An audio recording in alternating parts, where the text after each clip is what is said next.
ఓం నమో భగవతే వాసుదేవాయ. ఓం నమో భగవతే వాసుదేవాయ.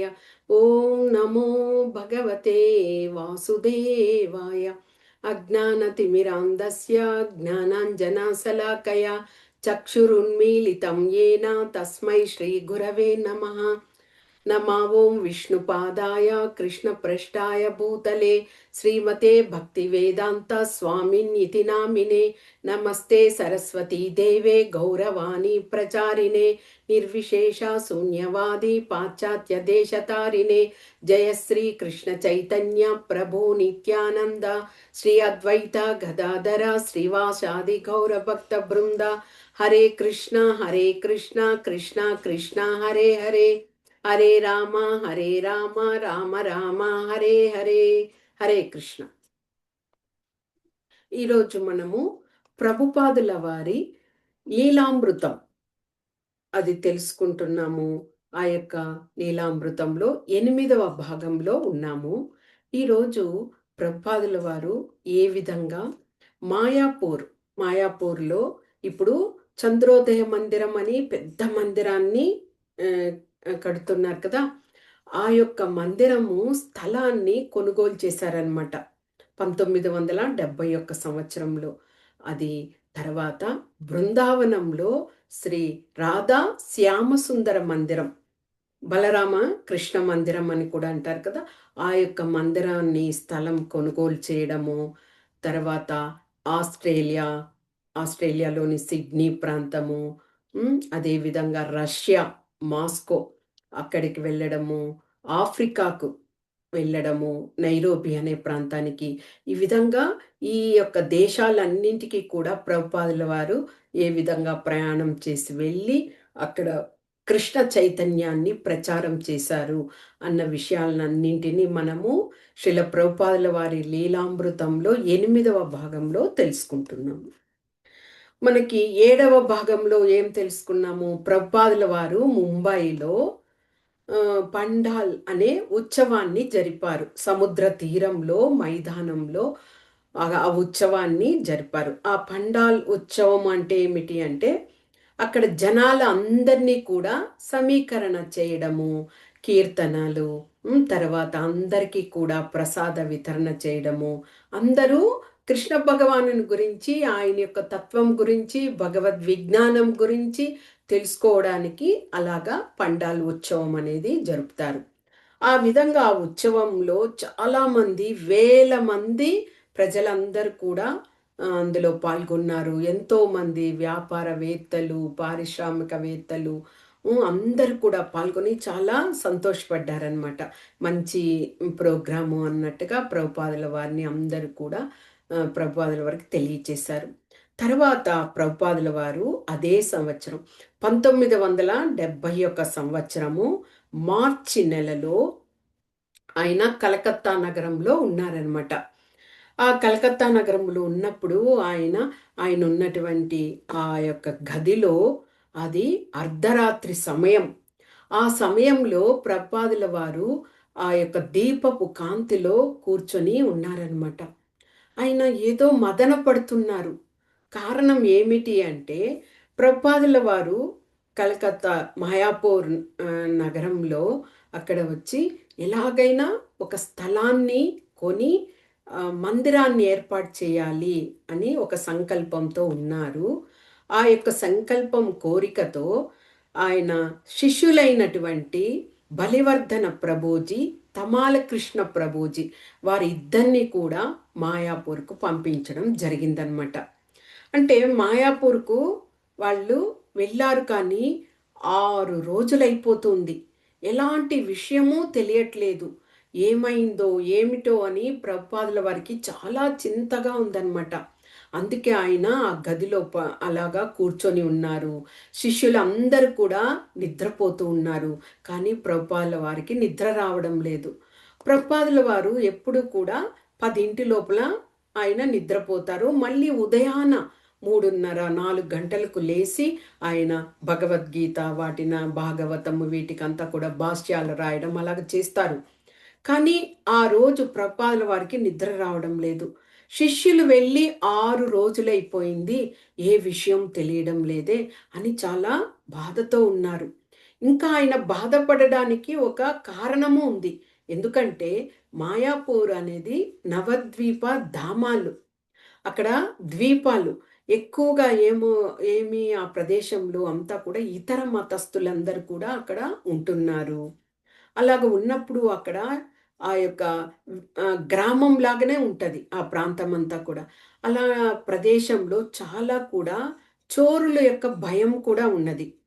ఆ భయం కూడా ఏమైందో, ఇద్దరు వెళ్ళారు కదా ఇంకా రావట్లేదు అని ఆ యొక్క భయంతో కూడా ఆయన కొద్దిగా ఇదవుతున్నారు. ఇక ఏమిటి, ఈ బలివర్ధన ప్రభుజీని, తమాల కృష్ణ ప్రభుజీని పంపారు కదా! వారు వెళ్ళేటప్పుడు ఆ యొక్క మాయాపూర్ ఆ ప్రాంతంలో 3.5 అంటే 3.5 ఎకరాల స్థలాన్ని కొనడానికి ఆయన 14,000 రూపాయలను వెచ్చించారనమాట ఆ సమయంలో. అది కూడా ఒక ముస్లిం వ్యక్తి ఆ స్థలాన్ని అమ్మడానికి సిద్ధంగా ఉన్నప్పుడు ఆయన చాలా ఎక్కువగా రేట్ చెప్పారనమాట. అప్పుడు ప్రభుపాదుల వారు అంత కుదరదు. ఆ కాలంలో 71 సంవత్సరంలో 14,000 అనేది అది 14 లక్షలతో సమము. ఇప్పుడు అదే స్థలము, అదే మందిరం కొన్ని కోట్ల, వేల కోట్లు పోతున్నది. ఆ యొక్క మందిరము ప్రభుపాదుల వారు అప్పుడు తీసినది. అలాగా ఆ యొక్క 14,000 ఆ అమౌంట్‌ని కూడా శిష్యులకి ఒక వస్త్రంలో వాటిని మూట కట్టి, నడుముకి బిగించి కట్టి, ఆ విధంగా సూచన ఇచ్చారనమాట. ఎందుకంటే అక్కడ చోరుల భయం ఎక్కువున్నది కదా! ఇవన్నీ పంపించాం కదా! కాబట్టి ఎలాగ ఉన్నదో 6 రోజులైపోయినది, ఏ విషయమూ తెలియట్లేదే అంటూ ప్రభుపాదుల వారు చాలా వేదన పడుతున్నారు. ఇక అలాగే ఆ దీపపు కాంతిలో కూర్చొని మదన పడుతూ ఉన్న సమయానికి ఆయనకు ఒక శబ్దం వినిపించింది. ఆ శబ్దం ఏమిటా అంటే తలుపు దగ్గర శబ్దము. వెంటనే ప్రభుపాదుల వారు అది తలుపు తీసే ఉన్నది, లోపలికి రండి అనగానే అక్కడ వచ్చిన వాళ్ళు ఇద్దరు శిష్యులనమాట. తమాల కృష్ణ ప్రభుజీ, తర్వాత బలివర్ధన ప్రభుజీ.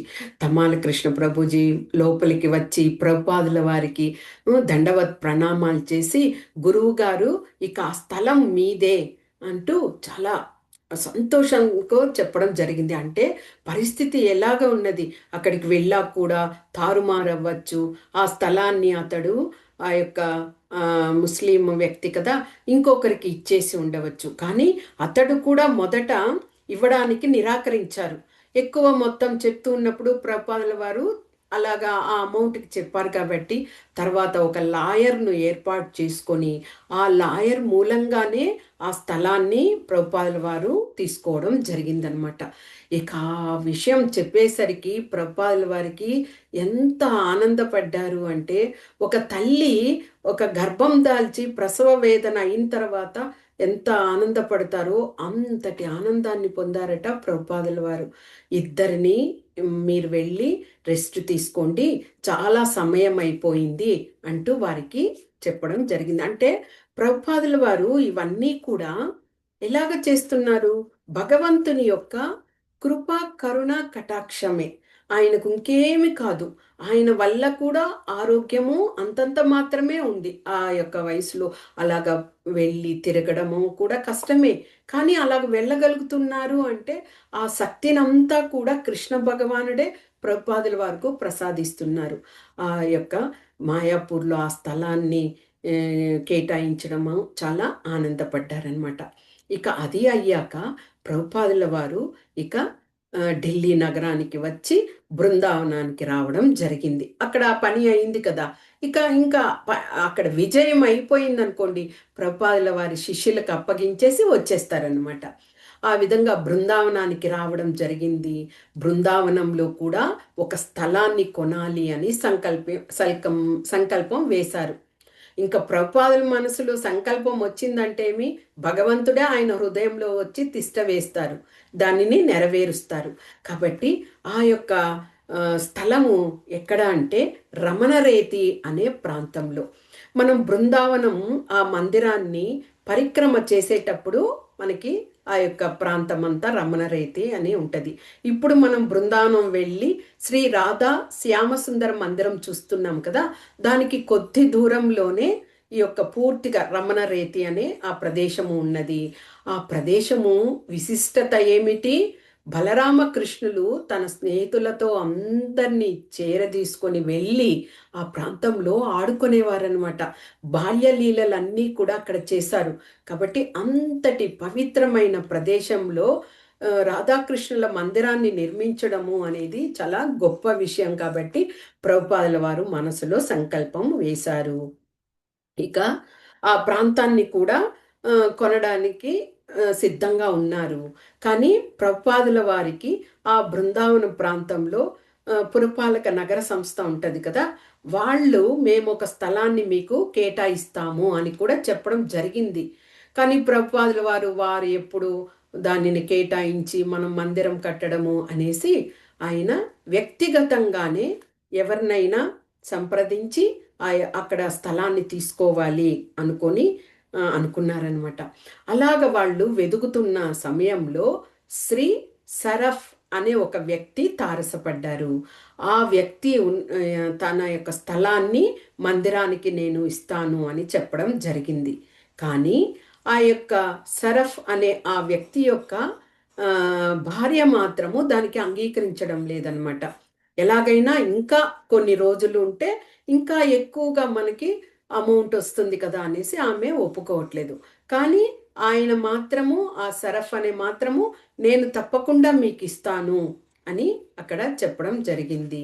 ఇక ప్రభుపాదుల వారు అక్కడ శిష్యులను ఉంచి ఆ పని అంతా మీరు ముగించండి అంటూ ఆయన బయలుదేరారనమాట. ఇంకా ఆయనకు ఎంత స్వదేశము వచ్చి అన్ని విషయాలు, అన్ని కార్యక్రమాలు అన్నీ ముగిస్తూ ఉన్నా కానీ ఆయనకు ముఖ్యంగా గురువు గారు చెప్పినటువంటి విషయం ఏమిటి? పాశ్చాత్య దేశాలలో కృష్ణ చైతన్యాన్ని పెంపొందించాలి అనే కదా. కాబట్టి ఆ యొక్క విషయంగానే ప్రభుపాదుల వారు ఉన్నారనమాట. ఇక ప్రభుపాదుల వారు మళ్ళీ ప్రభుపాదుల వారికి ఉత్తరాలు వస్తున్నాయి. ఈసారి ప్రభుపాదుల వారు ఆస్ట్రేలియా వెళ్ళాలని అనుకున్నారు. చూడండి, ఏటో మన పక్క వీధిలో పక్క ఊరికో వెళ్ళినట్లుగా ప్రభుపాదుల వారు దేశ ఖండాంతరాలు దాటి దాటి వెళ్ళిపోతున్నారు. ఇప్పుడు ఆస్ట్రేలియాకి వెళ్తున్నారు. ఆస్ట్రేలియాలో ఎక్కడ సిడ్నీ ఆ ప్రాంతానికి వెళ్తారు. ఇది మే నెల.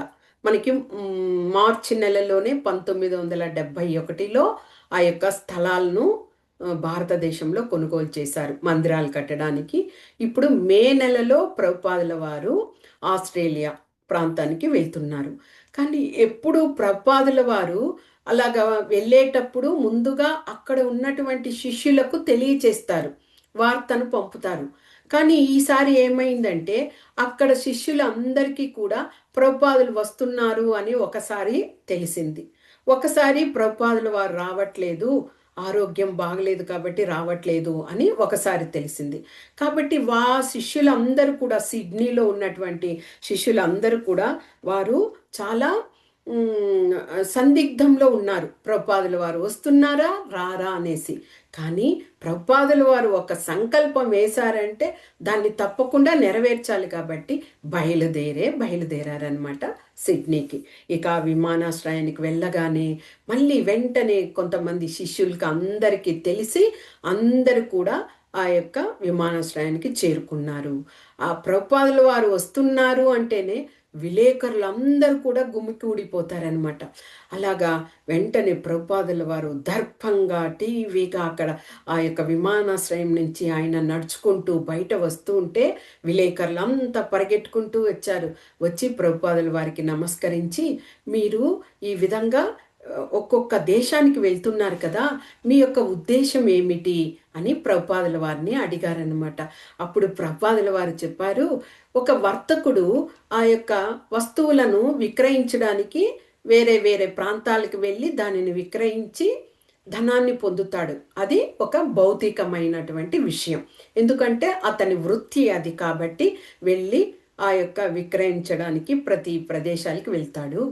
నేను ఆధ్యాత్మికతను అందరికీ పంచడానికి, అదేవిధంగా ఆ ఆధ్యాత్మికతను తెలుసుకుంటున్నటువంటి బుద్ధిమంతులైన వ్యక్తులను నేను చేరదీయడానికే నేను ఇలాంటి ప్రయాణాలన్నీ చేస్తున్నాను అని వాళ్ళకి చెప్పారట. వాళ్ళందరూ కూడా అలాగే నిశ్చేష్టులయ్యారట. అంటే ఆ అర్థము ఎంత విధిగా ఆయన ఉపమానంతో పోలుస్తూ చెప్పేసరికి వాళ్ళందరూ కూడా చాలా ఆశ్చర్యపడ్డారట.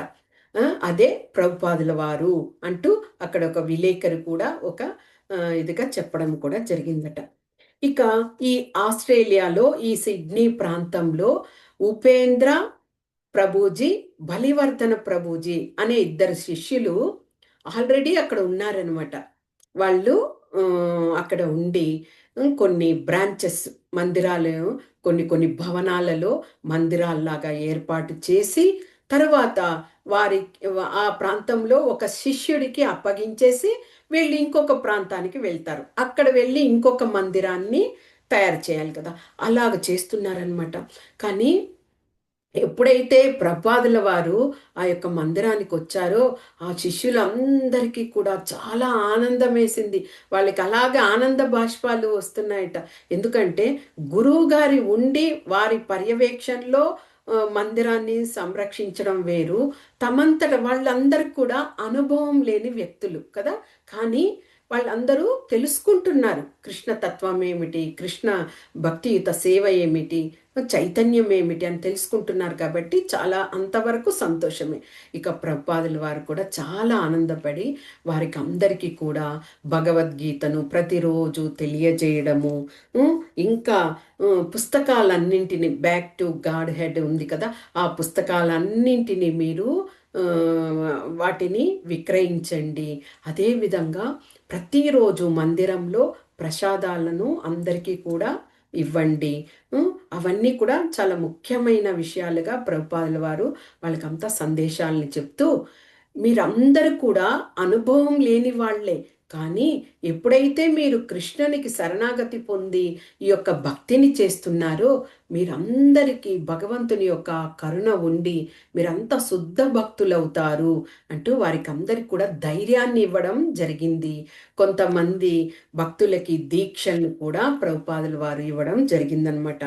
ఇంకా ఆ యొక్క విగ్రహ ప్రతిష్టాపన ఎలాగ చెయ్యడము, తర్వాత గ్రంథాలను ఏ విధంగా చదవడము, మనకు తెలిసిన విషయాలను ఇతరులకు భక్తులకు కూడా ఏ విధంగా ప్రసంగించి వారికి అంతా వివరించి చెప్పడము అన్న ఆ విషయాలన్నింటినీ కూడా ప్రభుపాదుల వారు వారందరికీ తెలియజేస్తూ, అంటే సూచనలు. అందుకే ప్రభుపాదుల వారు ఎక్కడ అడుగు పెట్టినా అక్కడ ఉన్నటువంటి శిష్యులకు అందరికీ ప్రాణం లేచి వస్తుంది. ఎందుకంటే ఇక అన్ని విషయాలను ప్రభుపాదుల వారు వారికి తెలియచేస్తారు కాబట్టి. ఈ విధంగా సిడ్నీలో కూడా ప్రభుపాదుల వారు వారి శిష్యులకు అందరికీ కూర్చోబెట్టుకొని అన్ని సూచనలు ఇచ్చారనమాట. ఇక శిష్యులందరూ కూడా అదే విధంగా ప్రభుపాదుల వారు చెప్పిన విధంగానే ఫాలో అవుతున్నారు.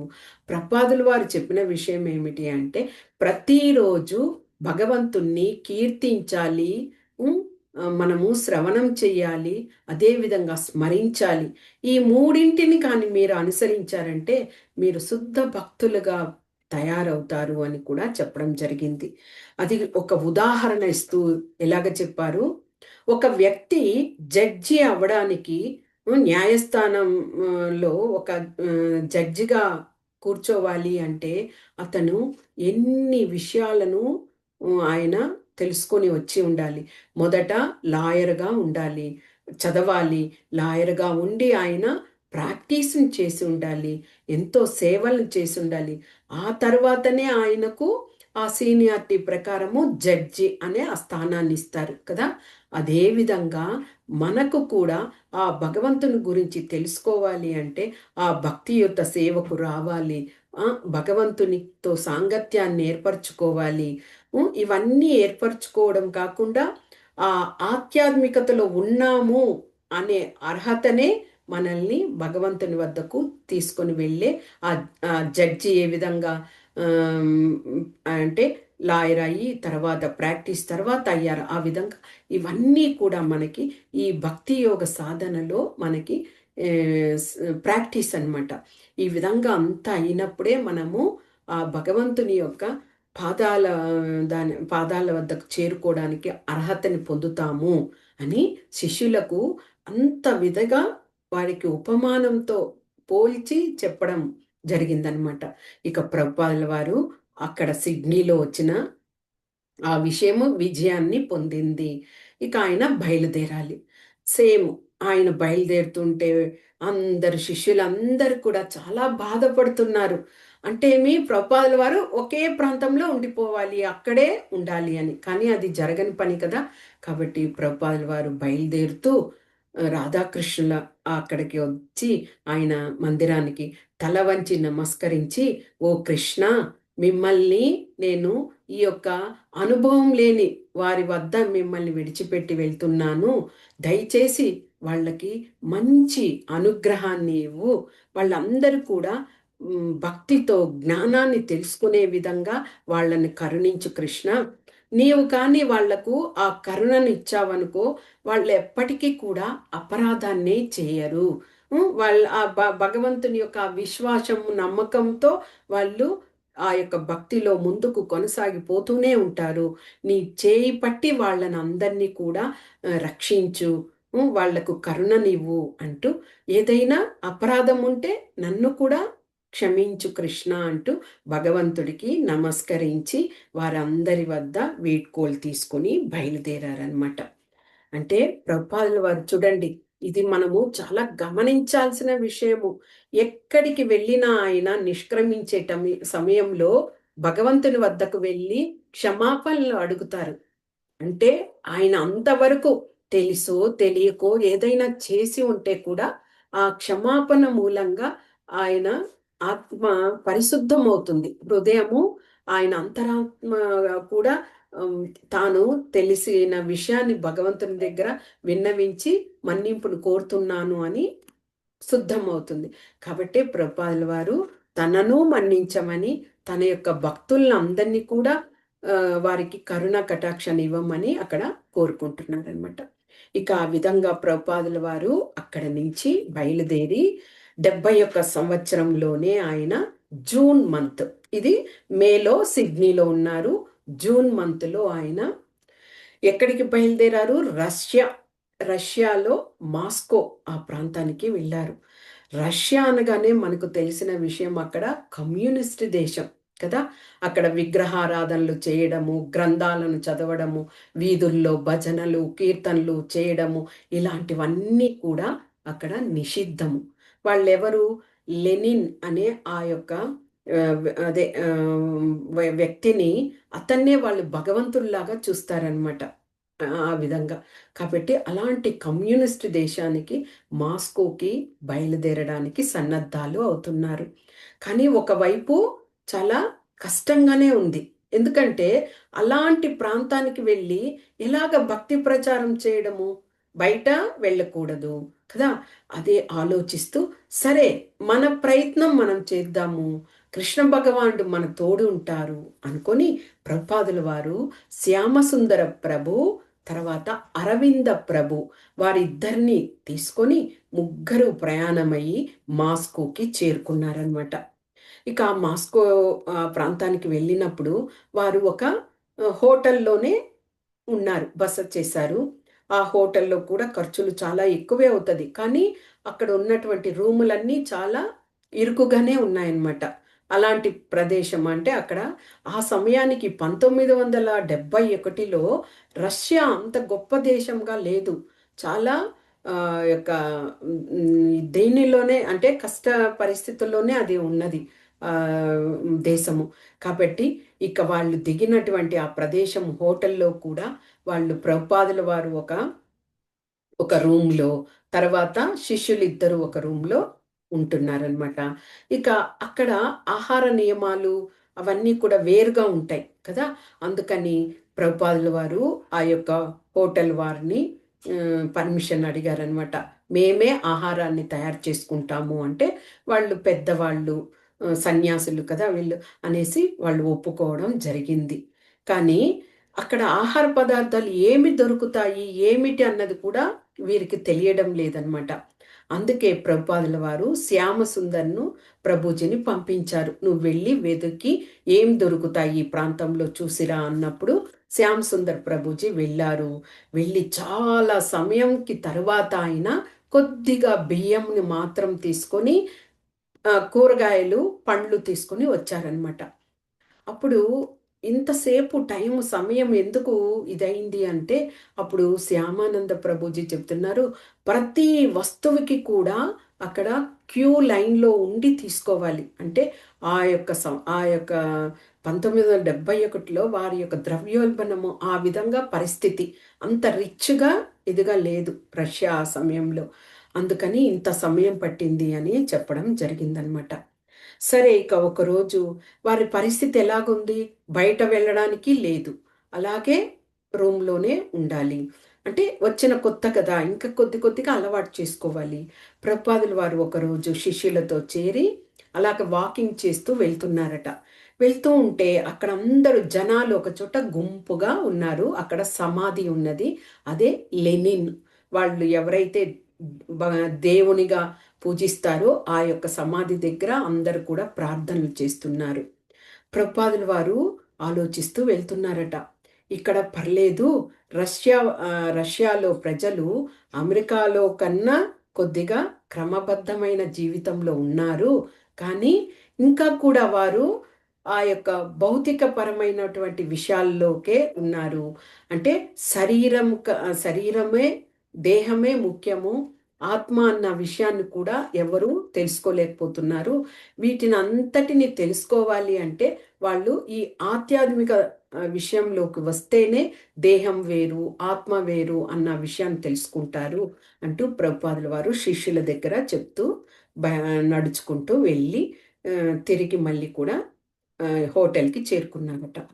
తర్వాత ప్రభుపాదుల వారు అక్కడ అలాగే న్యూస్ అవన్నీ చూస్తారు కదా, అలాగ చూసినప్పుడు వాళ్ళకి రష్యాలో భారతీయ సంస్కృతిని ప్రచారం బోధించేటువంటి ఒక ఆచార్యుడు ఉన్నారు అని తెలుసుకున్నారు. ఆ ఆచార్యుని పేరు జీజీ కోలోవెస్కీ. అతని పేరు జీజీ కోలోవెస్కీ. అతడు ఇలాంటి ఆధ్యాత్మిక విషయాలను ప్రచారాలు చేస్తాడు. కానీ ఒక పాశ్చాత్య దేశంలో ఉన్నాడు అంటే అక్కడి అలవాట్లకే అలవాటు పడిన గురువుగానే ఉంటారు ఆయన కదా. కాబట్టి అతన్ని కలుసుకోవాలి అనేసి ప్రభుపాదుల వారు మిగిలిన ఇద్దరు శిష్యులు కూడా ఆయన యొక్క కార్యాలయానికి వెళ్ళారనమాట. అలాగ వెళ్ళినప్పుడు ఆయన ఆహ్వానించారు. తర్వాత ప్రభుపాదుల వారు చాలాసేపు ఆ యొక్క కోలోవెస్కీ అతనితో మాట్లాడడం జరిగింది. అలాగ మాట్లాడుతూ ప్రభుపాదుల వారి శిష్యులు చెప్పారు, మీరు మా యొక్క దేశానికి వచ్చి కూడా మీరు మా అకాడమీలో కూడా ప్రచారం చెయ్యవచ్చు అని ఒక రిక్వెస్ట్ చేశారనమాట. దానికి వెంటనే ఆ ఆచార్యుడు, నేనంతా అక్కడికంతా రాలేను, నా వల్ల కాదు అన్నట్టుగా తిరస్కరించినట్టుగా చెప్పారు. అప్పటికి ఏమీ అనుకోలేదు ప్రభుపాదుల వారు.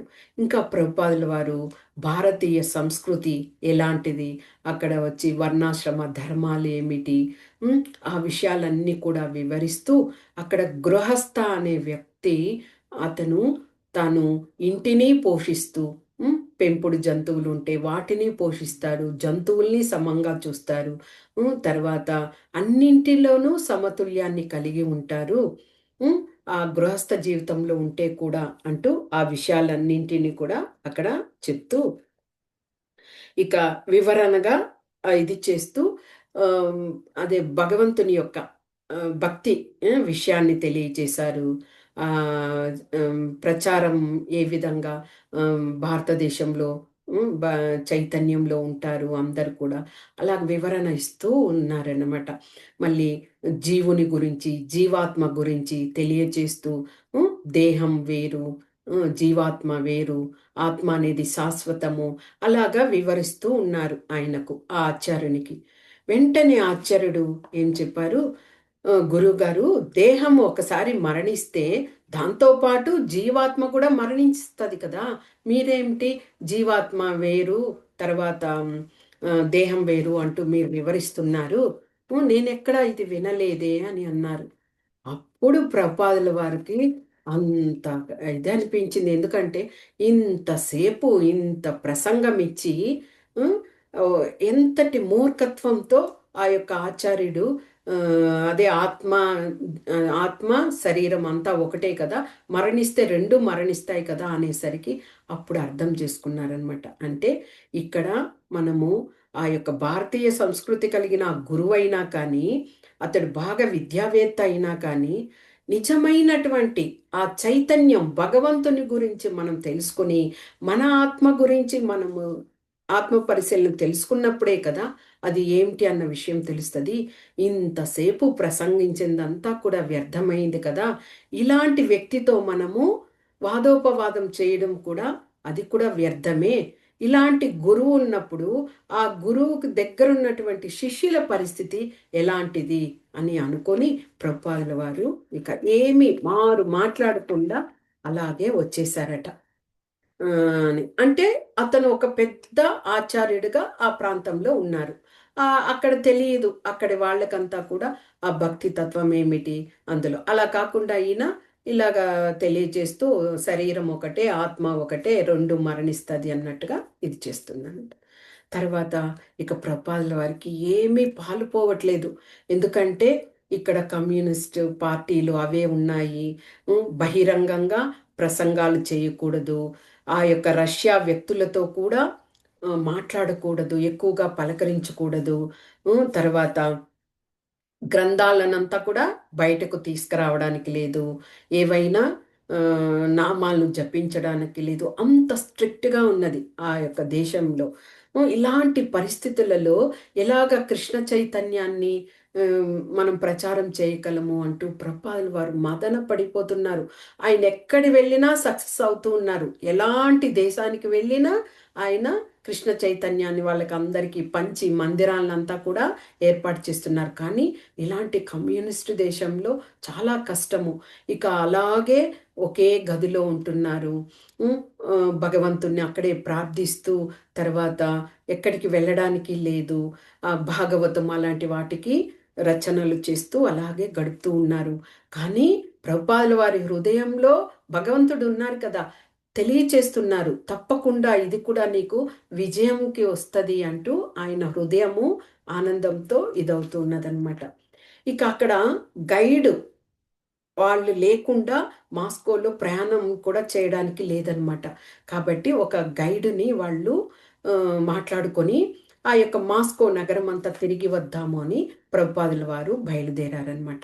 అలాగ వెళ్తే ఎక్కడ వెళ్ళినా కానీ అక్కడ వారి యొక్క ఇది క్రిస్టియానిటీ ఎక్కువగా ఉండడము, ఈ యొక్క చర్చెస్ అట్లా ఉండడము.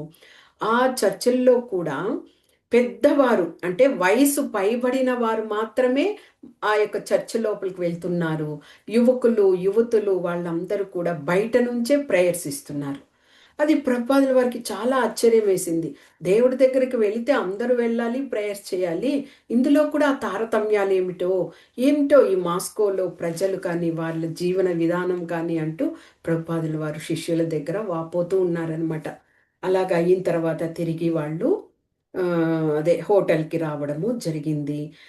ఇక ప్రభుపాదుల వారు ఒకరోజు శ్యామసుందర్ ప్రభుకి చెప్పారు, "నీవు వెళ్ళి కొన్ని ఫ్రూట్స్ తీసుకురా" అని చెప్పేసరికి ఆయన బయలుదేరి వెళ్ళారు. ఆ శ్యామసుందర ప్రభుజీ యొక్క ఆయన ఎలాగున్నారు? ముండనంతో ఉన్నారు. కంఠిమాల ఉన్నది. మెడలో జపమాల ఉన్నది. ధోతీని వేసుకున్నారు. సాధారణమైన చెప్పులు వేసుకున్నారు. అలాగ ప్రయాణం చేస్తూ ఆయన వెళ్తూ ఉండగా అక్కడ పోలీసులు ఏదో ఒక సందేహంగా తిరుగుతున్నాడు ఈ వ్యక్తి అన్నట్టుగా అతని చేతులకు సంకెళ్ళు వేసేశారనమాట. వెంటనే అక్కడ ఫారిన్‌లో అంతా కూడా వెంటనే వారిని అలాగే ఇది చేస్తారు. సంకెళ్ళు వేసేసి అన్నీ ఆరా తీస్తారు. ఆ విధంగా ఎవరు నువ్వు? నువ్వెక్కడి నుంచొచ్చావు? ఏ దేశం నీదు? అంటూ వాళ్ళు రష్యా లాంగ్వేజ్‌లో మాట్లాడుతున్నారు. శ్యామానంద ప్రభుజీకి అది లాంగ్వేజ్ తెలీదు కదా! చివరికి ఆయనకి ఒక్క అర్థం చేసుకున్న విషయం ఏమిటి అంటే, "నీ డాక్యుమెంట్స్ ఎక్కడా?" అన్నప్పుడు మాత్రము, "ఓహ్! మన వివరాలు అడుగుతున్నారు" అని చెప్తే శ్యామానంద ప్రభుజీ కూడా హోటల్లో ఉన్నది అని చెప్పడం జరిగింది. ఇక హోటల్కి అలాగే తీసుకొచ్చారు. ప్రభుపాదుల వారు నిశ్చేష్టులయ్యారు. అలాగే ఏమిటి ఇలాగా ఒక ఖైదీని తీసుకొచ్చినట్లుగా వచ్చేసరికి తర్వాత ప్రభుపాదుల వారు వెంటనే ఆ రిసెప్షన్లో వెళ్ళి అక్కడ ఉంటారు కదా వారి దగ్గర చెప్పమనగా వాళ్ళు చెప్పారనమాట, వీళ్ళు పర్యాటకులు భారతదేశం నుంచి ఇక్కడ మాస్కో తిరిగి చూడడానికి వచ్చారు అని వాళ్ళు తెలియచేస్తే తర్వాత ఆ యొక్క సంఖ్యలను తీసేసి ఎప్పుడు కూడా ఒంటరిగా నీవు ఇలాగ బయటంతా రాకూడదు అనేసి ఆయన అదే వారికి ముగ్గురికి కూడా అలాగే హెచ్చరించి వాళ్ళు పోలీసులు వెళ్ళిపోయారట. చూడండి, భగవంతుని యొక్క ఆ కృష్ణ ప్రచారం కోసము ప్రభుపాదుల వాళ్ళు అందరూ శిష్యులు కానీ ఎంతటి ఆ యొక్క అవమానాన్ని కానీ కష్టాన్ని కానీ వాళ్ళు తీసుకుంటున్నారు. అంటే భగవంతుడే వారి తోడు ఉండి వారికి ఇంకా ముందంచెకు తీసుకువెళ్ళడానికి ఇవన్నీ కూడా ఒక చిహ్నాల్లాగా అనుకుంటున్నారు వాళ్ళు, అంతే. వాటిని పెద్దగా ఇదిగా అనుకోవడం లేదు. అలాగా ఉంటున్నప్పుడు ప్రభుపాదుల వారు ఉంటున్న చూడండి, భగవంతుడు ఉన్నాడు అనే నిదర్శనము.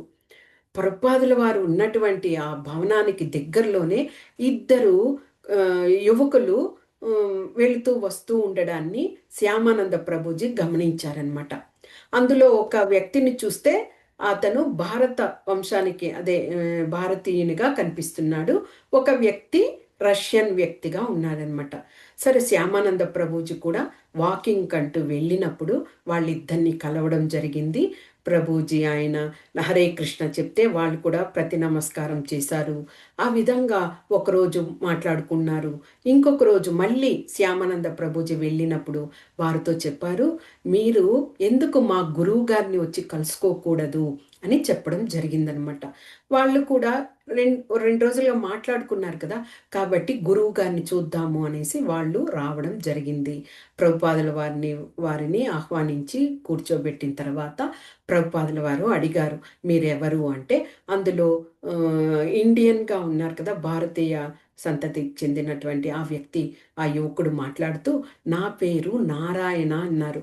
ప్రభుపాదుల వారు అలాగే పులకరించిపోయారు. నారాయణ అనేది మనము భారతదేశంలో వినే సర్వసాధారణమైన నామం కదా. నారాయణ అనేసరికి పులకరించిపోయారు. అలాగే మళ్ళీ వివరం అడిగారు, ఎవరు మీరు, ఎలాగ ఇక్కడ ఉన్నారు అంటే అతను చెప్తూ మా తండ్రి గారు ఇక్కడ రాయబార ఉంటుంది కదా కార్యాలయము, అందులో ఆయన ప్రతినిధిగా ఉన్నారు, కాబట్టి మేము ఇక్కడ వచ్చి సెటిల్ అయ్యాము అని చెప్పారు. తర్వాత నారాయణ చెప్పారు, మీకు గురువు గారు మీకు ఏమైనా కావాలంటే కూరగాయలు ఆకుకూరలు అక్కడంతా దొరకడం కష్టము, మీకు కావాలంటే నేను తెచ్చిస్తాను, ఇండియా నుంచి ఫ్లైట్స్ వస్తాయి కదా, ఆ సమయంలో మా తండ్రి గారు ఇంటికి తీసుకొస్తారు అని చెప్పడం జరిగింది. ప్రభుపాదుల వారు సంతోషపడ్డారు.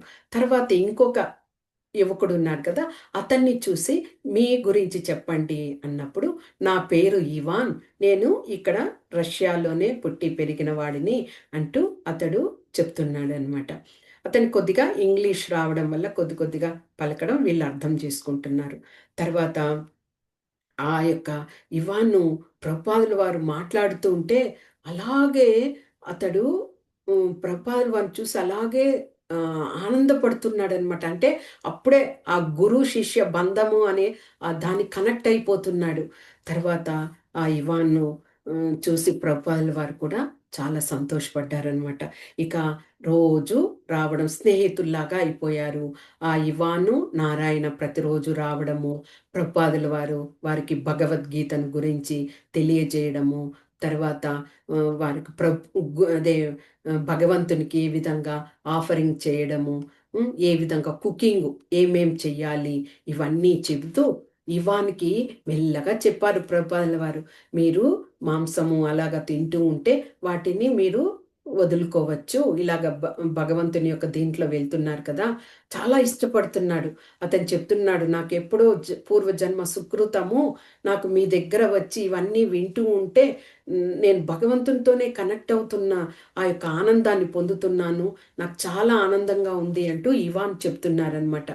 అంటే నారాయణ కన్నా ఇవాను ఎక్కువగా ఇన్వాల్వ్మెంట్ అయిపోతున్నాడు ఈ యొక్క ప్రభుపాదుల వారి విషయాలు వింటూ. ఆ విధంగా అయ్యేసరికి అంటే మనకి ముఖ్యం అదే కదా, ఒక్కొక్క దేశంలో ఆ యొక్క దేశపు వ్యక్తియే అక్కడ ప్రతినిధిగా భగవంతుడు ఏర్పాటు చేస్తాడు. కాబట్టి ఇవాన్ మూలంగానే రష్యాలో ఇక కృష్ణ మందిరాన్ని ఏర్పాటు చేయాల్సిన ఆ కార్యక్రమాన్ని భగవంతుడు అక్కడ ఉంచారనమాట. తర్వాత ఆ యొక్క ఇవాన్ను అన్ని విషయాలు ప్రతిరోజు రావడం, ప్రభుపాదుల వారిని కలుసుకోవడము, ఎలాగ చపాతీలు, ఇలాగ కుకింగ్ విషయాల్లో తెలుసుకోవడము, ఆ విధంగా ఆయన బోధించే విషయాలు అన్నింటినీ కూడా తెలుసుకొని ఆనందపడుతూ ఉన్నాడు. ప్రతిరోజు కూడా రావడం జరుగుతూ ఉన్నదనమాట. అప్పుడు ప్రభుపాదుల వారు శిష్యులతో చెప్పారు, ఒక సుగంధ పరిమళమైన పుష్పం ఉన్నదనుకోండి, ఆ పుష్పం వలన మనము ఒక ప్రదేశంలో ఉంచినప్పుడు దాని యొక్క సుగంధ పరిమళము చుట్టూతా ఆవరించి మనకు తెలిసిపోతుంది, ఆ యొక్క పువ్వు అక్కడ ఉన్నది అని తెలుస్తుంది. అదేవిధంగా ఒక అడవిలో అగ్ని రగిలిందనుకోండి, ఆ సమయం అది ఆ ఎండు కట్టెలను అన్నింటినీ తనలో తీసేసుకొని అగ్ని జ్వాలలు భస్మీపటలం చేసేస్తుంది. దావానలం అంటారు కదా. అలాగా ఈ యొక్క ఇవాన్ కూడా ఆ యొక్క కృష్ణ చైతన్యంలో ఈ విధంగా ఒక సుగంధ పరిమళంలాగా దావానలంగా ఏర్పాటు చేయగలుగుతాడు. కృష్ణ చైతన్యాన్ని ముందుకు తీసుకువెళ్ళగలుగుతాడు, నా హృదయానికి అనిపిస్తున్నది అంటూ ప్రభుపాదుల వారు హృదయంలో ఒక బీజాన్ని వేశారనమాట. అంతవరకు మనకి ఇదైంది. మళ్ళీ మందిరం ఏర్పాటు చేసిందంతా మళ్ళీ తెలుసు. ఓకే, ఆ విధంగా ఇంకా ఆనందపడిపోయి ఇక వెంటనే ఇది అవ్వదు కదా. ఆ విధంగా ప్రభుపాదుల వారి హృదయంలో ఇవాన్ మూలంగా మాస్కోలో కూడా మందిరాన్ని ఏర్పాటు చేసుకోవడానికి ఒక గ్రీన్ సిగ్నల్ అనమాట అని చాలా సంతోషపడ్డారు. ఇక ప్రభుపాదుల వారు అక్కడ నుంచి మళ్ళీ ఆయన ఆగస్టు 1971 లండన్కి రావడం జరిగిందనమాట. ఇప్పుడు ప్రస్తుతానికి ప్రభుపాదుల వారు లండన్లో ఉన్నారు. ఆగస్ట్ మంత్ లండన్లో ఉన్నప్పుడు ప్రభుపాదుల వారికి ఏమైంది, ఎలాగైనా కానీ మాయాపూర్లో స్థలాన్ని వాళ్ళు కొన్నారు కదా, దానికి శంకుస్థాపన చేయించాలి, ఇంకా మందిరాన్ని ప్రారంభించాలి కదా. శంకుస్థాపన చేయడం కోసం ప్రభుపాదుల వారు లండన్ నుంచే శిష్యులకు ఉత్తరం రాయడం జరిగింది. ఏమని వ్రాసారు, మాయాపూర్ యొక్క స్థలం శంకుస్థాపన కోసము ప్రైమ్ మినిస్టర్ ఇందిరాగాంధీ, అప్పటి హయంలో ఉన్నవారు శ్రీమతి ఇందిరాగాంధీ గారిని మీరు ఆహ్వానించండి. అదేవిధంగా ముఖ్యులైనటువంటి కలకత్తా నగరంలో ఉన్నటువంటి ముఖ్యులైన ప్రముఖులందరినీ ఆహ్వానించండి. ఒకవేళ శ్రీమతి ఇందిరాగాంధీ గారికి పని ఉండి రాలేకపోతే గవర్నర్ గారినైనా ఆహ్వానించి శంకుస్థాపన చెయ్యాలి అంటూ ఇవన్నీ ఉత్తరంలో ఆయన వివరించడం అన్నమాట. ఇక భవన యొక్క నమూనాలంతటిని కూడా చక్కగా గీతలు అంటే వాళ్ళు ఇంజనీర్ల దగ్గర ఇచ్చి ఆ నమూనాలు తయారు చేస్తారు కదా, ఆ విధంగా చేయడం కోసం ప్రభుపాదుల వారు 2 శిష్యులను చేశారనమాట. వారి పేర్లు రణచోర ప్రభోజీ, భవానంద ప్రభోజీ. ఓకే, ఒక్కొక్క చోట చూడండి ప్రభుపాదుల వారికి వీళ్ళంతా ఆనిముత్యాలు అంటారు కదా, గురువుని మించిన శిష్యులు. వీరందరూ మొదటే వెళ్ళి ఇవన్నీ ఏర్పాట్లు చేస్తారు. ప్రభుపాదుల వారికి అంత ఏజ్ ఇది కాదు కదా అన్ని చోట్లకు వెళ్ళి తిరగడానికి. కాబట్టి ఈ రణచోర ప్రభూజీ, భవానంద ప్రభూజీ అనే వారిని ఆయన నియమించడం జరిగింది. వాళ్లకు తెలియచేస్తూ ఈ భవన నిర్మాణానికి కావలసినటువంటి మూలధనాన్ని అంతా కూడా సమకూర్చాలి. అంటే పుస్తకాలు వాటినంతా విక్రయించడము, తర్వాత ఎవరైనా డొనేషన్ల రూపంగా ఇస్తే వాటిని అన్నింటినీ కూడా సేకరించడం, అవన్నీ కూడా వారికి ఆ శిష్యులకు తెలియజేయడం జరిగింది. ఇంకా ఆ యొక్క భవనాన్ని ఎలాగ నిర్మించాలి అంటే 300 అడుగుల ఎత్తుకి మాయాపూర్లో ఆ చంద్రోదయ మందిరాన్ని ఏర్పాటు చేయాలి. ఇప్పుడు చాలామంది ఆ చంద్రోదయ మందిరాన్ని దర్శనం చేసుకొని ఉంటారు. ఆ విధంగా ఎందుకు అంత ఎత్తుగా అద్భుతంగా తయారు చేయాలి అంటే మాయాపూరు నవద్వీపం కదా, ఎక్కువగా నదులు 9 నదులతో అక్కడ ప్రవహిస్తూ ఉంటుంది. ఏ సమయము వర్షపాతం ఎక్కువైపోయి పొంగి అంతా కూడా మందిరాల్లోకి వరద వచ్చేయవచ్చు. మేట వేసిందనుకోండి, ఇసుక ఇదిగా ఉన్నప్పుడు ఇంకా నీరంతా కూడా మందిరంలోకి చేరిపోతుంది. కాబట్టి ప్రభుపాదుల వారు ముందే బాగా ఆలోచించి 300 అడుగు ఎత్తు బాగా నిర్మాణము జరగాలి. ఆ విధంగా ఒకసారి మాయాపూర్‌లో వరదలొచ్చినప్పుడు ప్రజలందరూ కూడా చాలా కష్టపడ్డారట. ఆ సమయంలో ఇప్పటి గురు మహారాజ్ అయినటువంటి జయపతాక స్వామి మహారాజ్ ఉన్నారు కదా! ఆయన వెళ్ళి ఆ యొక్క పబ్లిక్‌ని అందరిని కూడా చెట్టులో, పుట్టకి, తర్వాత కొమ్మల మీద, ఇంటి ఆవరణ మీద అలాగా వరదల్లో చిక్కుకొని ఉన్న వారినంతా కూడా ప్రాణాలకి తెగించి గురుమహారాజు జయపతాక స్వామి గారు వెళ్ళి వాళ్ళనంతా రక్షించారట. అప్పుడు అందరూ కూడా అక్కడి ప్రజలు ఇక మీదట ఈ గురుమహారాజు ఎక్కడికి వెళ్ళకూడదు, మాయాపూరు ఇక్కడే ఉండిపోవాలి అని అందరూ కూడా ఆ యొక్క రాయబార కార్యాలయానికి వెళ్ళి ఆయన ఇక్కడే ఉండే విధంగా అనుమతి పత్రాన్ని తీసుకొచ్చి ఆయన చేతిలో ఇచ్చారట. అంటే చూడండి, తన ప్రాణాలకు కూడా ఇదైతే కూడా దాన్ని కూడా చూసుకోకుండా వెళ్ళి అంత రక్షించారు గురు మహారాజ్. అలాగా వరదలు అక్కడ ఎక్కువ వస్తూ ఉంటాయి కాబట్టే ప్రభుపాదులు ఈ ఏర్పాట్లన్నీ చేస్తున్నారనమాట. ఇక అవన్నీ తెలియజేసిన తర్వాత మొదట 4 అంతస్తుల భవనాన్ని, గెస్ట్ హౌస్ అంటాం కదా! దానిని ఏర్పాటు చేయండి. అలాగే ఏర్పాటు చేసిన ఆ గదులన్నీ చాలా విశాలంగా ఉండాలి. పాలరాతితో తయారు చేసి ఉండాలి. అన్ని ఫర్నిచర్ అన్నీ కూడా మంచిగా ఉండాలి. ఇప్పుడు అక్కడ మనం మాయాపూర్ మందిరం దర్శించడానికి వెళ్తే కూడా ఇప్పుడు ప్రభుపాదులు వారు ఏర్పాటు చేసిన ఈ భవనాలన్నీ కూడా అద్భుతంగా ఉంటాయి అక్కడ. మనం బస చేయడానికి కూడా. అలాగా తర్వాత భక్తులందరూ రావడానికి కూడా గదులను ఏర్పాటు చేయాలి. ఉద్యానవనాలను ఏర్పాటు చేయండి. వేలాది మంది ఒకే చోట గేదరయ్యి ప్రసాదం తీసుకునేంతటి పెద్ద హాలును తయారు చేయండి. 500 మంది, 1000 మంది భక్తులు కూడా మాయాపూర్‌కు వస్తే అందరికీ వసతులు ఏర్పాటు చేయాలి. ఎందుకంటే అది ఒక విలేజ్ లాగా ఉంటది. మనం లోపలికి వెళ్ళే కొద్దీ మందిరం దగ్గరికి. అన్ని వసతులు కావాలి అంటే మళ్ళీ మనము సిటీకి రావాలి. కాబట్టి అన్ని ఏర్పాట్లు అక్కడే చేసే విధంగా చేశారు. తర్వాత అక్కడే గోశాలను ఏర్పాటు చేయండి. మళ్ళీ వ్యవసాయం కూడా అక్కడే చేసుకునే విధంగా కూరగాయలు అన్నీ కూడా అక్కడే పండించి తీసుకునే విధంగా అన్నమాట. ఆ విధంగా సేంద్రియ వ్యవసాయం అంటారు కదా! ఆ విధంగా వాటినన్నింటిని కూడా అక్కడే ఏర్పాటు చేయండి. అని అంటూ అంత ఉత్తరాల్లో ప్రభుపాదుల వారు రాయడం జరిగిందనమాట. ఇక ఆ భవనాన్ని ప్రపంచంలోనే అందరూ కూడా చెప్పుకునే విధంగా తయారు చేయండి. ఆ భవనంలో, మందిరంలో ప్రవేశించిన వెంటనే పైన గోడలను చూస్తే అక్కడ అన్ని వర్ణ చిత్రాలు 14 లోకాలు ఉన్నాయి కదా! ఆ లోకాలనన్నింటినీ చిత్రించండి. గోలోక ధామాన్ని చిత్రించండి. శ్రీకృష్ణ, బలరాములు, గోపికలు, రాధారాణి, అష్టసఖులు అందరూ వారందరి చిత్రాలని వర్ణాలతో, అంటే మనము ఆ మందిరం పైకప్పును చూసినప్పుడు అన్నీ ఉంటాయి అక్కడ. ఆ విధంగా చిత్రించండి. ఇవన్నీ చెప్తూ ఉంటే అక్కడ వచ్చినటువంటి ఇంజినీర్లు అలాగే స్తబ్దులైపోయారట. ఒకే ఒక వ్యక్తి అన్నింటి వివరణలు ఇస్తూ ఉంటే ఇక వాళ్ళ అన్ని చదువులు చదివి కూడా వాళ్ళకే అర్థం కావడం లేదు. ప్రభుపాదుల వారి ఆయన యొక్క మేధా శక్తిని చూసి ఇంజినీర్లే అవాక్కైపోయారట.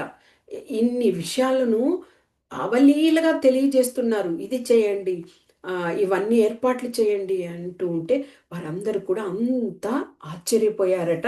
ఆ విధంగా ఈ విధంగా ప్రభుపాదుల వారు ఆగస్టు నెలలో లండన్‌లో ఉంటూ అక్కడి నుంచి ఈ యొక్క మాయాపూర్‌లో ఆ యొక్క శంకుస్థాపనకి ఏమేమి చేయాలి అన్న విషయాలన్నింటినీ కూడా ఆయన పొందుపరచడం జరిగింది. అది అందుకే ప్రభుపాదుల వారు సాధారణ వ్యక్తి కాదు ఆయన. అసాధారణమైన వ్యక్తి. అందుకే ఆయనకు విశ్వగురువు అని ఇచ్చారు. ఆయనకు బిరుదు. అంటే ఈ ప్రపంచంలో ఇంకెవరు గురువులు ఆయనకు మించిన వారు ఎవరు ఉండరు. గురువులు చాలామంది ఉండవచ్చు. కానీ విశ్వానికే ఆయన్ని గురువుని చేశారు. ఆయన తర్వాతనే మళ్ళీ గురువు అన్నట్టుగా.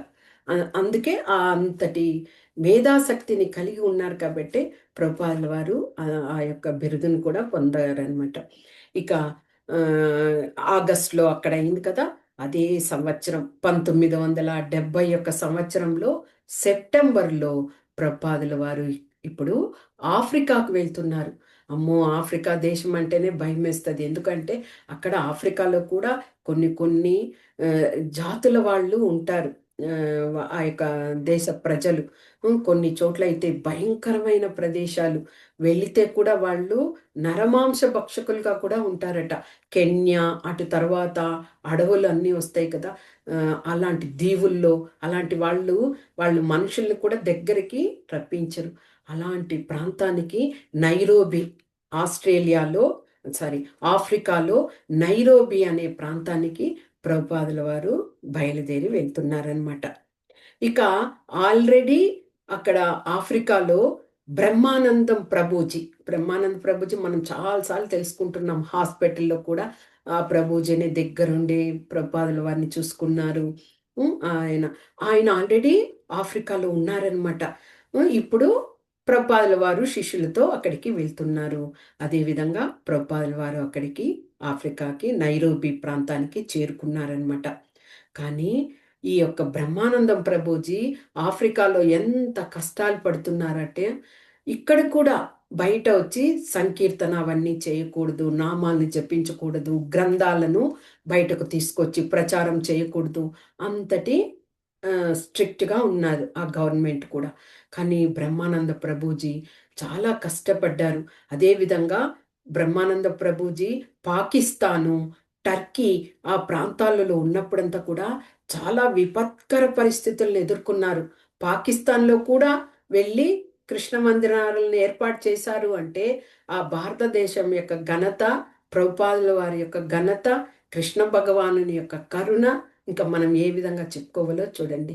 ఓకే, పాకిస్తాన్లో మన మన మందిరాలు ఉన్నాయి అంటే అది చాలా గొప్పదైన విషయం కదా. ఆ విధంగా బ్రహ్మానందం ప్రభుజీ పాకిస్తాన్లో ఉన్నప్పుడు కూడా చాలా కష్టాలను ఎదుర్కొన్నారట. ఆ యొక్క విపత్కర పరిస్థితుల యొక్క భయం ఉంటుంది కదా, కాబట్టి ఇక్కడ కూడా చాలా జాగ్రత్తల్ని తీసుకుంటున్నారు బ్రహ్మానందం ప్రభుజీ. ఇక ప్రభుపాదుల వారు అందరూ రావడం జరిగింది కదా. ఇక బ్రహ్మానంద ప్రభుజీ ప్రభుపాదుల వారితో చెప్పారు, గురువు గారు ఇక్కడ కూడా చాలా కష్టము, మనం బయటంతా సంకీర్తనను చేయలేము, గేదరవ్వలేము, తర్వాత ప్రచారాలు చేయలేము. అదే కాకుండా ఈ ప్రాంతంలో ఏమిటి అంటే ముఖ్యమైన విషయము, అంత పేదరికంగానే ఉన్నారు ఈ నైరోబి ప్రాంతంలో. వాళ్ళు మనకి ఎక్కడన్నా ఒక ప్రాంతానికి వెళితే పుస్తకాలు విక్రయం జరగాలి, ఆదాయం రావాలి కదా, అలాగుంటేనే మనుగడ సాధించవచ్చు. ఇక్కడ వాళ్ళే పేదరికంతో ఉంటే పుస్తకాలనంతా ఇంకెవరు కొనగలుగుతారు? కాబట్టి అలాగా ఇదవ్వదు. ఈ విషయాలన్నీ కూడా బ్రహ్మానందం ప్రభుజీ ప్రభుపాదుల వారికి చెప్పడం జరిగింది.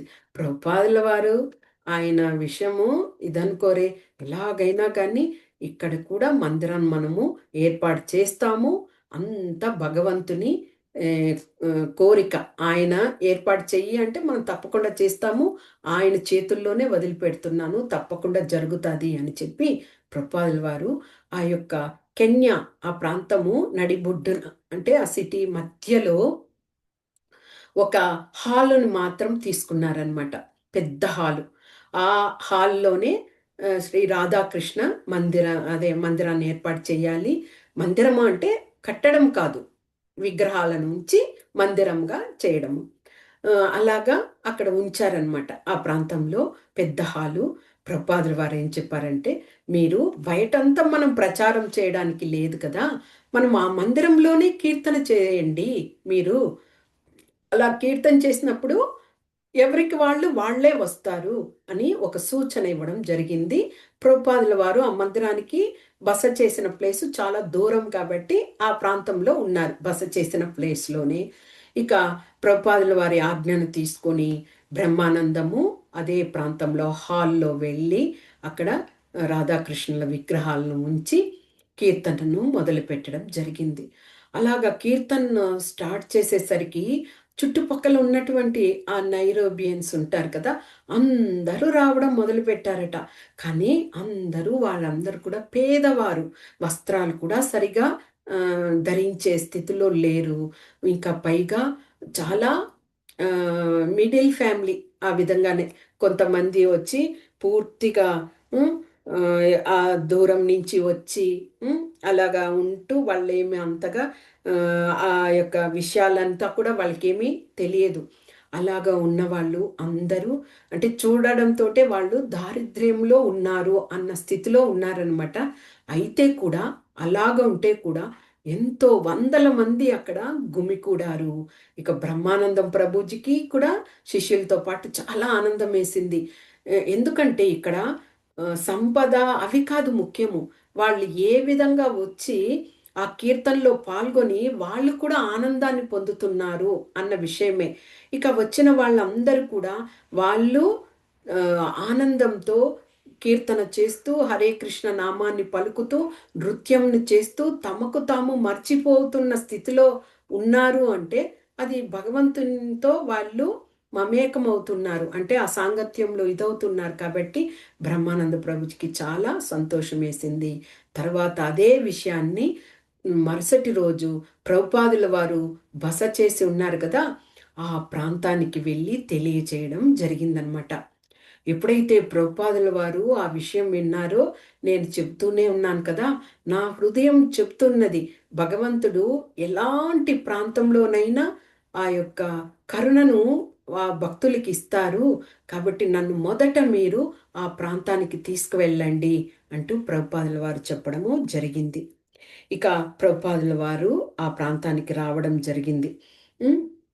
ఇక ప్రభుపాదుల వారు ఏం చేశారు, ఆ హాల్లో కీర్తనలు చేయడమే కాకుండా అక్కడ ఉద్యానవనం గార్డెన్స్ ఉంటాయి కదా, ఆ ప్రాంతంలో కామకుంజి అనే పేరు కలిగినటువంటి ఆ ప్రాంతంలో ప్రభుపాదుల వారు ఆ పార్క్ అన్నమాట, ఆ ప్రదేశంలో ఆయన కూర్చొని సంకీర్తన చేస్తూ ఉన్నారు. ఎప్పుడైతే ఆయన ఆ గొంతుతో ఆయన హరే కృష్ణ నామాన్ని మొదలుపెట్టారో, ఇక ఆ పార్కులో ఉన్నటువంటి అందరు న్యూయార్క్లో కూడా ఇలాంటి పరిస్థితే కదా, అందరూ వచ్చారు ఆ యొక్క ప్రభుపాదుల వారి ఆ యొక్క హరినామాన్ని వినడానికి. ఆ విధంగా అక్కడ అందరూ కూడా దగ్గరికి రావడం జరిగిందనమాట. ఇక వచ్చిన వారు వచ్చినట్లుగా వాళ్ళు వాళ్ళు అక్కడ ఆ యొక్క ఆఫ్రికా దేశంలో ఒక తెగకు చెందిన జాతి వారు. వాళ్ళు సాధారణంగా కూడా వారి రకంగా నృత్యం చేస్తారు. ఆ విధంగా హరే కృష్ణ మంత్రాన్ని చెప్తూ వారి నృత్యాన్ని అక్కడ ప్రదర్శిస్తున్నారట. ప్రభుపాదుల వారికి, బ్రహ్మానందం ప్రభుజీకి, శిష్యులకి అందరికీ చాలా ఆనందంగా ఉంది. ఇలాంటి నృత్యం కూడా మన నామం చెప్పడంలో ఎంత ఆనందం ఉంది అంటూ శిష్యులు కూడా వారిలాగానే నృత్యం చేయడము ప్రారంభించారట. తర్వాత ప్రభుపాదుల వారు ప్రసంగాన్ని మొదలుపెట్టారు. అలాగ మొదలుపెట్టినప్పుడు అక్కడ ఆఫ్రికా దేశస్థుడైనటువంటి ఒక యువకుడు, అతడికి ఇంగ్లీష్ తెలుసు. కాబట్టి అతడు దగ్గరికి వచ్చి ప్రభుపాదుల వారు చెప్తూ ఉన్నటువంటి విషయాలన్నింటినీ కూడా ఆయన వారి యొక్క లాంగ్వేజ్లో ట్రాన్స్లేట్ చేస్తూ ఉన్నారట. ఆ రోజు ప్రభుపాదుల వారికి చాలా ఆనందం వేసింది. ఈ యొక్క ఆఫ్రికాలో మనము కృష్ణ చైతన్య ప్రచారాన్ని చేయగలుగుతామా అని అనుకుంటున్న వారు చక్కగా బయటకే వచ్చి ఆనందంగా పార్కుల్లో అంటే అనుమతి పొందుతారు. అనుమతి పొందాకే, లేకపోతే పోలీసులు వచ్చి వాళ్ళు చాలా ఇది చేస్తారు కదా, అంతరాయం కలిగిస్తారు. తర్వాత ప్రభుపాదుల వారికి ఆనందమయ్యి ఇక ప్రభుపాదుల వారు ఏం చెప్పారు, ఆ నైరోబి ఆ యొక్క ప్రదేశంలోనే కొన్ని విశ్వవిద్యాలయాలు ఉన్నాయి. ఉమ్, అక్కడికి వెళ్ళి ఆ ప్రాంతంలో కొద్దిగా వాళ్ళందరూ కూడా విద్యావేత్తలుగా ఉంటారు కదా విశ్వవిద్యాలయాల్లో, అక్కడి కాలేజెస్లో అక్కడికి వెళ్ళి కృష్ణ ప్రచారాన్ని మొదలు పెడతాము అనుకొని ఒక కాలేజ్కి ప్రభుపాదుల వారి పర్మిషన్ తీసుకొని అక్కడికి వెళ్ళడం జరిగిందనమాట. అక్కడికి వెళితే అక్కడ 2000 మంది విద్యార్థులు ఉన్నారట ఆ యొక్క విశ్వవిద్యాలయంలో. వాళ్ళు ఆ యొక్క బయట ప్రదేశంలో ప్రభుపాదుల వారు ప్రసంగం చేయడం జరిగింది. హరే కృష్ణ యొక్క మంత్రం గురించి వివరణ ఇచ్చి, కృష్ణ భగవానుని యొక్క భగవద్ విజ్ఞానం గురించి, భగవద్గీత, భాగవతము, వాటిలో అంతా భగవంతుని యొక్క ప్రసక్తిని తెలియజేస్తూ ఆ విధంగా ప్రసంగించారట. అక్కడి వాళ్ళందరికీ కూడా చాలా వాళ్ళందరూ అర్థం చేసుకున్నారు ఆ యొక్క విషయాన్ని. అందరు కూడా ఎవ్వరు కూడా వ్యతిరేక దిశలో ఇది కాకుండా అందరూ ప్రభుపాదుల వారికి సహకరించే విధంగా అందరూ కూడా గట్టిగా అరుస్తూ ఉన్నారట. మేమందరం కూడా మీకు సపోర్ట్ చేస్తాము అన్న విధంగా. ఇక ప్రభుపాదుల వారు వారందరికి కూడా కృతజ్ఞతా భావంతో అదే శిరస్సు వంచి నమస్కరిస్తూ మనమందరం కూడా ఒక్క పందాలో అంటే ఒకే ఇదిగా సాంగత్యంలో ఉంటూ ఇలాంటి విషయాలన్నింటినీ కూడా తెలుసుకుందాము. మిమ్మల్ని మేము మనస్ఫూర్తిగా ఆహ్వానిస్తున్నాము అంటూ ప్రభుపాదుల వారు చెప్తే, వాళ్ళందరూ కూడా కోరస్‌గా మేమందరం కూడా మీకు సహాయ సహకారాలు అందిస్తాము. ఈ యొక్క కృష్ణ చైతన్యంలో హరినామాన్ని జపించే విధంగా అందరినీ కూడా చేస్తాము అంటూ ఒక ప్రతిజ్ఞ లాగనమాట. అందరూ అక్కడ చేరి మేము సహకరిస్తాము అంటూ ఆ యొక్క ప్రసంగాన్ని ముగించారట. ప్రభుపాదుల వారికి ఒక నూతన ఉత్సాహము దొరికింది. ఎందుకంటే ఒక్కొక్క దేశంలో ప్రభుపాదుల వారు శిష్యులు వారు పొందే అవమానాలు అంటే అంత ఇదే అని కాదు, అమర్యాదలు కూడా. ఎందుకంటే వాళ్ళ యొక్క దేశంకి మనమే వెళ్ళి మన సంస్కృతిని గురించి తెలియజేసి మన సంస్కృతి వైపుకు వాళ్ళనందరినీ మరల్చాలి అంటే అది ఒక గొప్ప ఒక యజ్ఞం చేసినట్లుగా కదా. యజ్ఞము అంటే ఊరిక కూర్చొని యజ్ఞం చేసేయము. ఆ యజ్ఞానికి ఎన్ని అవసరమైన వస్తువుల్ని సమకూర్చాలి, బ్రాహ్మణులు ఉండాలి, వేదాల్ని చక్కగా వల్లించగలిగే విధంగా ఉండాలి. చాలా ఖర్చుతో కూడుకున్న విషయం. ఆ విధంగా ఒక యజ్ఞ తపస్యలాగా ప్రభుపాదుల వారు అలాంటి దేశాలకి వెళితే కూడా వాళ్ళందరికీ కూడా వినయంతో, అంటే వాళ్ళు మనల్ని ఆదరించలేదు, గౌరవించలేదు అంటూ వాళ్ళ మీద కోపం తెచ్చుకోవడం కానీ, ఇక ఈ దేశంకి ఉండకూడదని తిరిగి రావడం కానీ, ఇంతవరకు మనము 8 భాగాలు తెలుసుకున్నాం కదా ప్రభుపాదుల వారి గురించి. ఎక్కడైనా కానీ ప్రభుపాదుల వారు కోపడ్డ విషయం కానీ, ఈ దేశంకి ఇంకా రాకూడదు, తిరిగి వెళ్ళిపోవాలి, ఇక్కడ మనుషులు బాగలేదని కానీ కానే కాదు. ఆయన సహనము, ఓపిక, వాటిని విధేయత, వినయము ఇవన్నీ కూడా వాళ్ళందరినీ మార్చగలిగే విధంగా చేసింది. అది ఎంతటి అద్భుతమైన కార్యము అంటే అది ఒక సాధారణమైన వ్యక్తి చేసేటువంటి విషయం కానే కాదు. ఒక వ్యక్తి ఒక ప్రదేశానికి వెళ్ళి కావాలంటే వారిని మార్చవచ్చు, తీసుకొని ఒక గురువు స్థానంలో ఉండి వాళ్ళని ఇది చేయవచ్చు. ఆ విధంగా కొంతమంది ఉన్నారు కదా, మనం ఈ దేశం నుంచి వెళ్ళి అక్కడ గురువులుగా ప్రాముఖ్యతను పొంది ఉన్నారు అంతే. కానీ ఈ విధంగా ప్రతి దేశానికి ఎక్కడ వెళ్ళినా కానీ వాళ్ళందరినీ కూడా ఈ కృష్ణ చైతన్యంలోకి తీసుకొచ్చిన ఘనత ఎవరు అంటే అది ఒకే ఒక్క శ్రీల ప్రభుపాదుల వారికి మాత్రమే దక్కుతుంది. అందుకే ఆయన విశ్వగురువు. అది దీన్ని అందరూ స్వాగతించారు. మేమందరం ఎంతోమంది గురువులు ఉన్నాము, మాకు ఎలాంటి బిరుదులు రాలేదు, పట్టం రాలేదని ఎవరు అనుకోలే. ఎందుకంటే వారి మనసాక్షులకి తెలుసు ప్రభుపాదుల వారు ఎంత కష్టపడ్డారు. 70 సంవత్సరాల వయసులో ఆయన వెళ్ళి, యువకుడు కాదు, 25 30 సంవత్సరాలు 40 సంవత్సరాలు అన్ని వాతావరణాలకి ఆయన శరీరం తట్టుకోగలుగుతుంది అని కాదు. 70 సంవత్సరాల వయసు అంటే శరీరం ముడతల ఇదైపోయి ఆ యొక్క రక్త ప్రసరణ కూడా తగ్గిపోతుంది సాధారణంగానే.